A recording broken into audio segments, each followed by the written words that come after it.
inawasukuma nini Yanga kumpokea kiongozi wao? Sasa tumwambie mzee Chacha. Yes, mtazamaji wa TV7 popote pale ulipo, karibu sana TV7. Ni mimi mtazamaji wako Austin Kennedy, ambaye leo nimekuandalia taarifa za kimichezo za ndani na nje ya mipaka ya nchi Tanzania, ambapo leo nimekuandalia taarifa kutokea kule kunako klabu ya Dar es Salaam Young Africans. Na hii ni mara baada ya afisa habari wa Young Africans Ali Shaban Kamwe kukamatwa leo mkoani Tabora. Kamanda wa polisi wa Tabora Richard Abwao amethibitisha kushikiliwa kwa Ali Shaban Kamwe na polisi, huku tuhuma zake zikitajwa ni kutoa lugha chafu kwa viongozi wa serikali.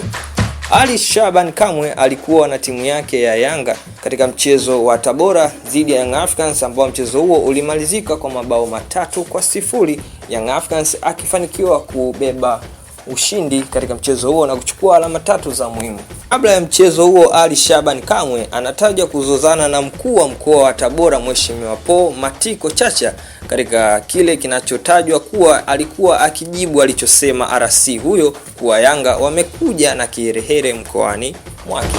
Ulikuwa nami Austin Kennedy kutokea hapa TV7. Au kucomment, kushare na kusubscribe katika YouTube channel yetu ya TV7. Asante.